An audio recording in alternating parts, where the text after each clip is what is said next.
একটা শব্দ আছে, পরিস্থিতি। অনেক মানুষের মুখে আমরা এই শব্দ শুনি।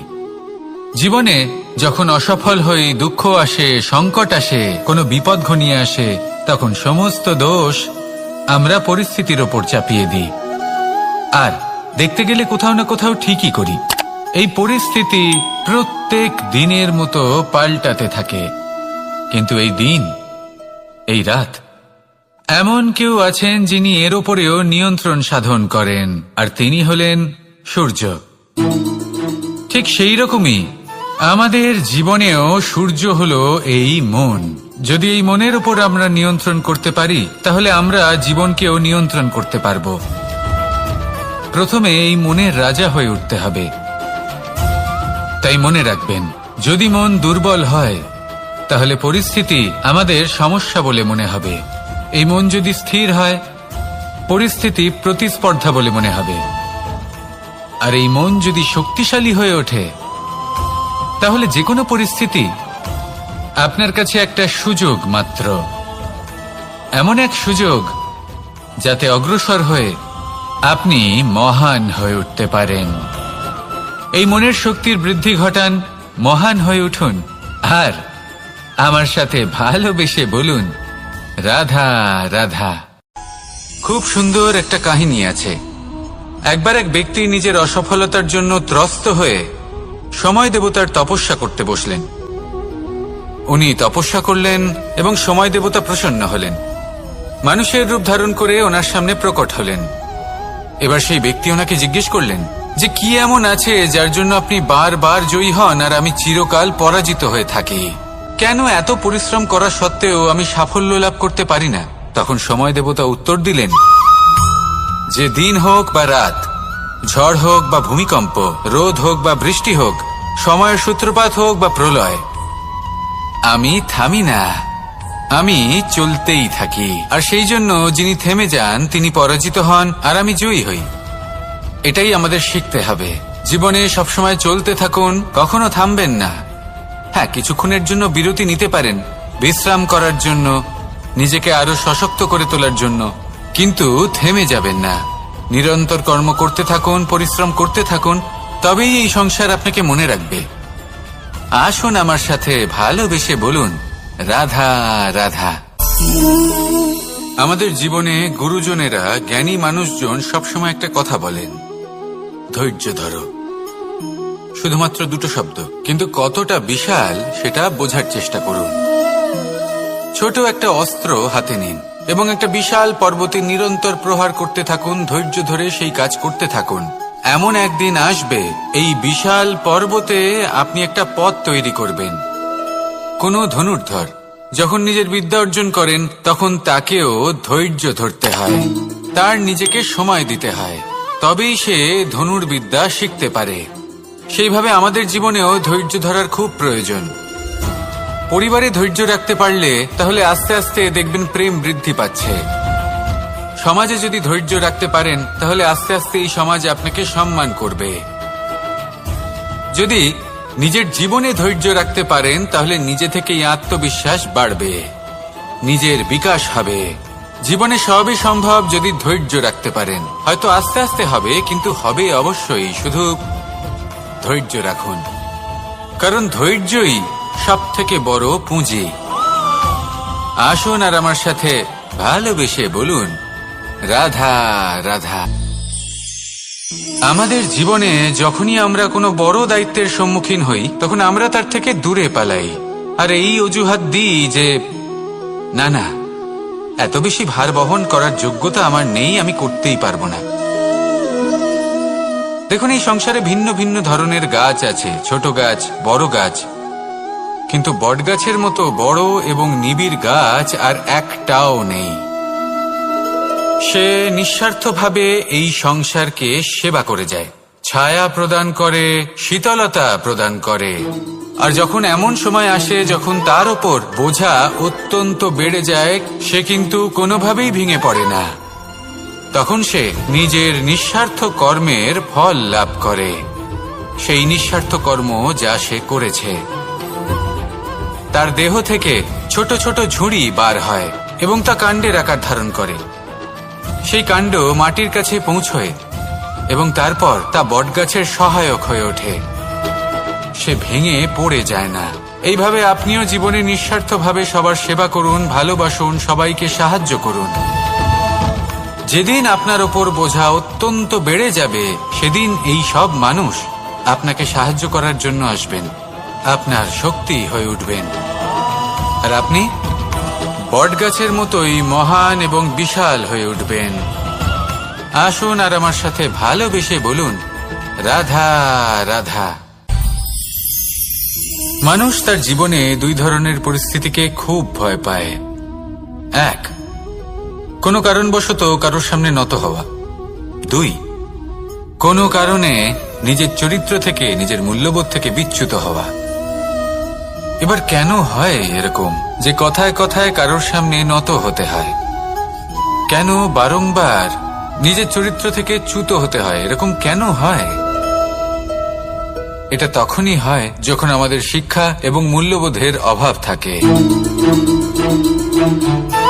যদি মানুষের মধ্যে প্রকৃত শিক্ষা থাকে, তাহলে এই সংসারে কোনো সময় এবং কারোর সামনেই নত হওয়ার কোনো প্রয়োজন নেই। যদি মানুষের মধ্যে মূল্যবোধ থাকে, তাহলে তাকে নিজের মূল্যবোধ বা চরিত্র থেকে বিচ্যুত হতে হয় না, তা সে যাই হয়ে যাক না কেন।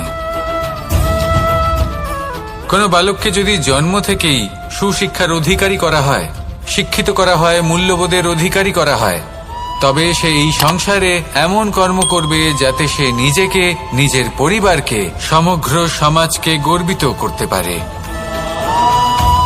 শিক্ষা লাভ করুন, মূল্যবোধ লাভ করুন এবং আমার সাথে ভালোবেসে বলুন, রাধা রাধা। আমাদের সকলের জীবনে একটা লক্ষ্য থাকে যেটা আমরা লাভ করতে চাই। ঠিক যেন একটা প্রতিস্পর্ধা বিদ্যমান যে কে সব থেকে আগে নিজের লক্ষ্যে পৌঁছতে পারবে। আর সেই জন্য আমরা সকলেই খুব তাড়াতাড়ি এগোতে চেষ্টা করি, বড় এবং দীর্ঘ পদক্ষেপ ফেলি, যাতে তাড়াতাড়ি নিজের লক্ষ্যে পৌঁছতে পারি। কিন্তু এক অত্যন্ত গুরুত্বপূর্ণ বিষয় আছে, সবসময় লক্ষ্য সামনে থাকবে না, কখনো কখনো তা খুঁজতে হয়। এই যাত্রা খুব কঠিন হতে পারে, আর ঠিক এই কারণেই সবসময় দ্রুত গতিতে চলা বা তাড়াতাড়ি পথে চলা সেটা আবশ্যক নয়। তার থেকেও বেশি গুরুত্বপূর্ণ হলো ভেবেচিন্তে তারপর পথ চলা। যদি ভেবেচিন্তে পদক্ষেপ ফেলেন, চলতে পারেন, তাহলে সেটাই সর্বশ্রেষ্ঠ পদক্ষেপ।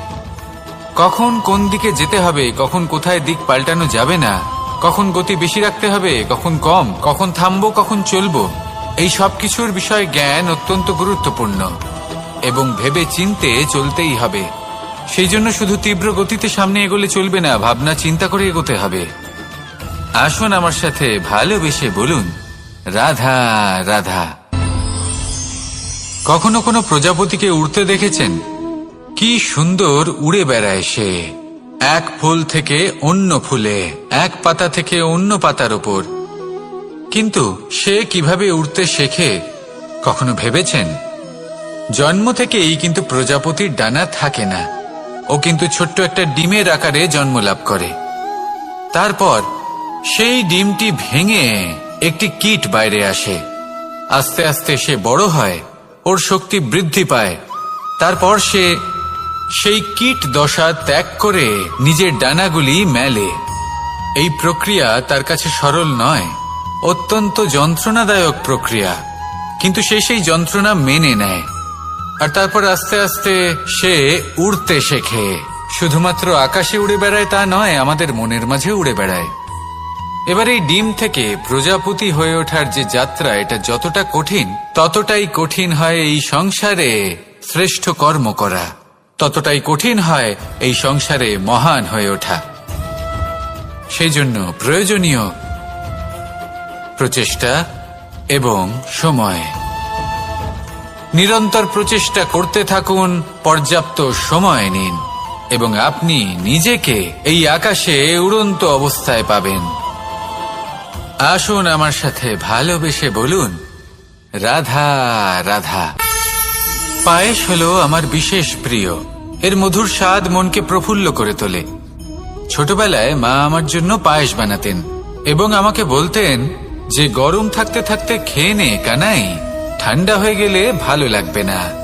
কিন্তু আমিও দুষ্টু ছিলাম, ঠান্ডা হওয়া পর্যন্ত অপেক্ষা করতাম, আর ঠান্ডা হয়ে যাবার পরে মার কাছে যেতাম আর ওনাকে বলতাম যে মা, পায়েস তো ঠান্ডা হয়ে গেছে, এটা গরম করে দিন। তখন মা হাসতেন আর বলতেন যে পায়েস না হয় আমি আবার গরম করে দেব কানাই, কিন্তু এর মধুর স্বাদ, সেই মিষ্টত্ব, সেই সুবাস, সেটা আবার ফিরে আসবে না। কথাটা সত্যি।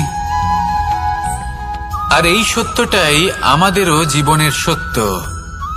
আমাদের জীবনের মধুর সম্পর্কগুলি, এতে যখন কটুভাব প্রবেশ করে তখন সেই মিষ্টত্ব ফিরিয়ে আনা প্রায় অসম্ভব ব্যাপার হয়ে যায়। আপনি চেষ্টা করে সেই সম্পর্ক ঠিক করতেই পারবেন, তার জন্য অগাধ পরিশ্রম করতে হবে, কিন্তু আবার সেই মিষ্টত্ব কখনো ফিরে আসবে না। সেই জন্য আপনার জীবনের যে মধুর সম্পর্ক আছে, যতটা সম্ভব চেষ্টা করুন তাতে মিষ্টত্ব বজায় রাখতে। কটুভাব আসতে দেবেন না। আসুন আর আমার সাথে মধুর স্বরে বলুন, রাধা রাধা। শব্দ, শব্দ আসলে কি? শুধুই কয়েকটি অক্ষরের সমষ্টি, নাকি আমাদের বাণী? এই শব্দ এমন এক শক্তি যা কাউকেই নিজের বশবর্তী করে ফেলতে পারে। শব্দ এমন এক অস্ত্র যা কাউকে ক্ষত বিক্ষত করে দিতে পারে। এই শব্দ হলো একটি নাদ স্বরূপ, যা কোনো ঘুমন্ত ব্যক্তিকেও জাগিয়ে তুলতে পারে এবং নিজের লক্ষ্যের দিকে অগ্রসর করতে পারে। শব্দে এত শক্তি আছে যে কারোর মনে এতটা আঘাত দিতে পারে যে সে হয়তো জীবনে আর কখনো এগোতেই পারল না। তাহলে এই শব্দের প্রয়োগ খুব ভেবে চিন্তে করবেন। এবং এই শব্দের মতোই হলো নীরবতা।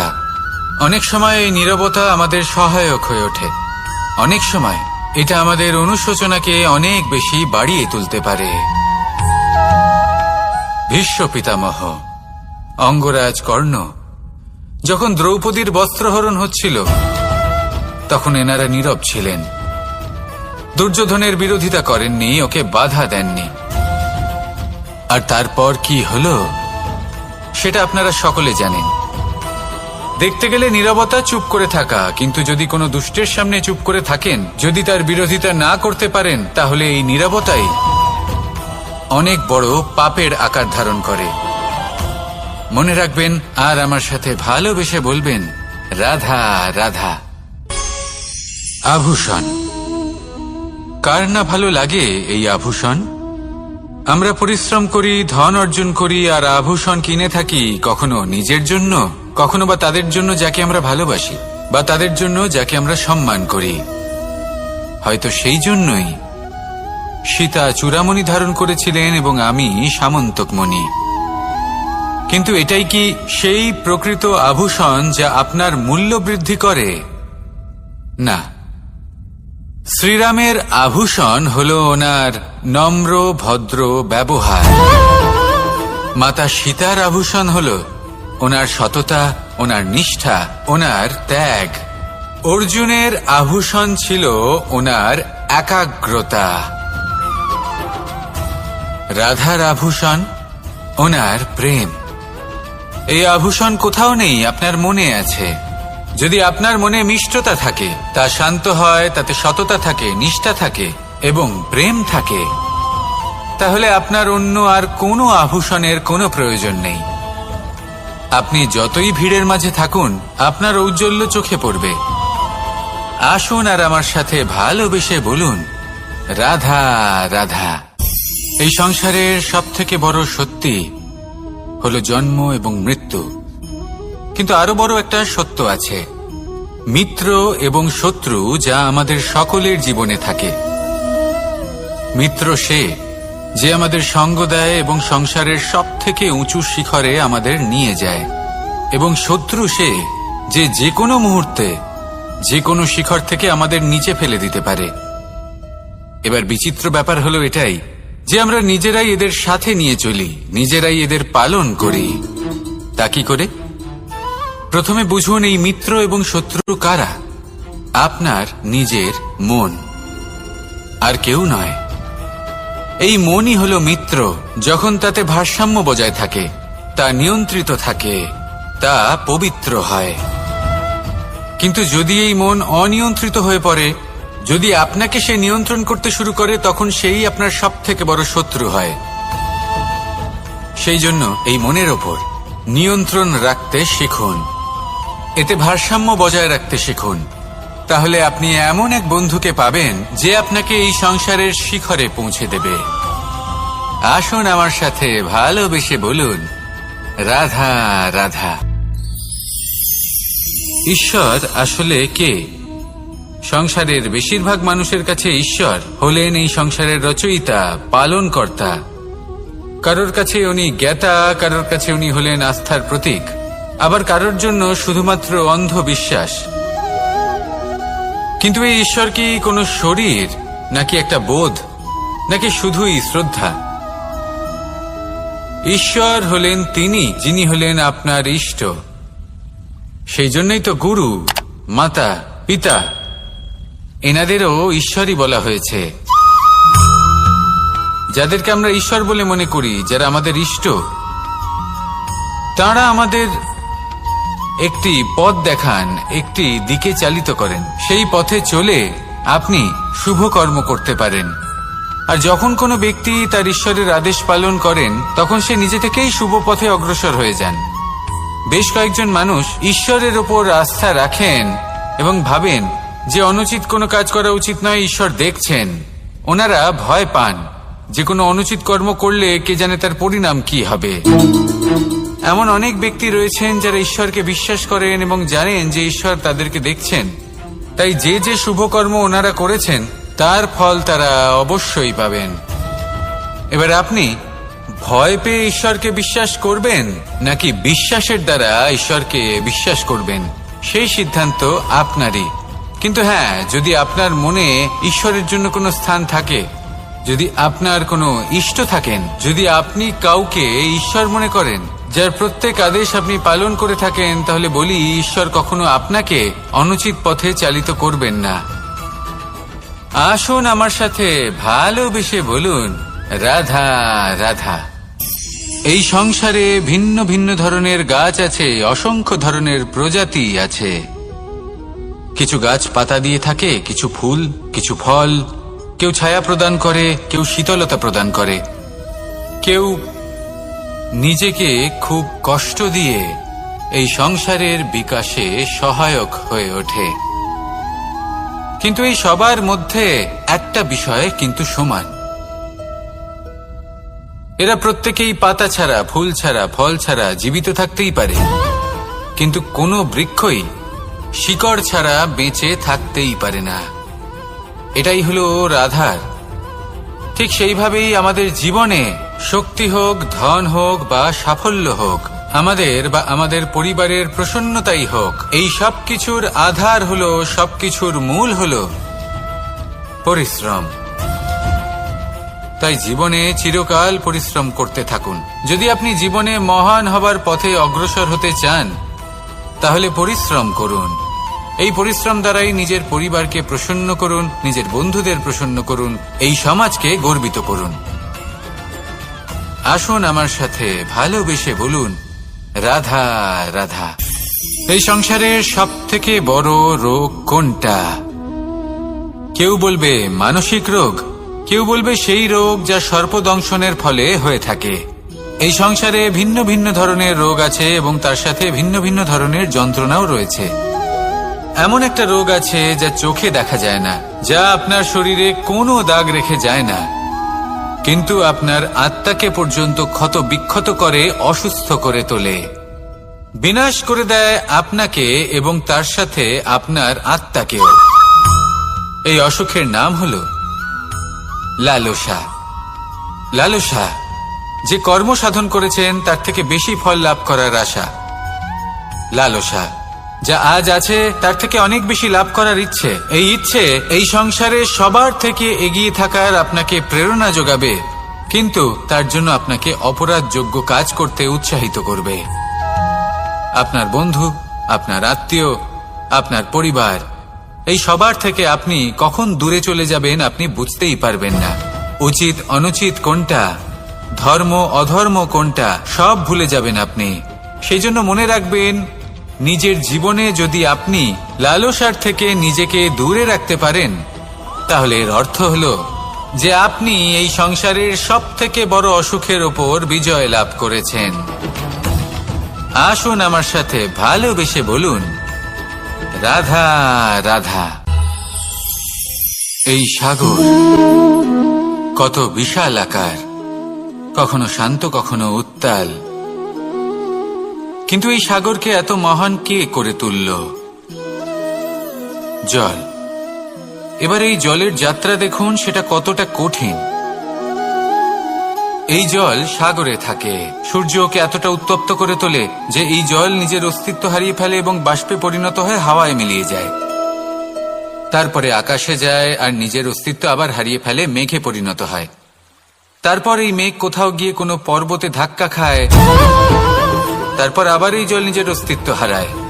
তারপরে বর্ষার রূপ ধারণ করে তা বর্ষিত হয়, বা কোনো পর্বতের চূড়ায় তার শিখরে বরফের রূপ ধারণ করে। তারপরে এই বর্ষা মাটির দিকে নিজের যাত্রা শুরু করে। এবার মাটিতে ঝরে পড়া এই বর্ষা স্রোতের আকার ধারণ করে এবং আস্তে আস্তে বইতে থাকে।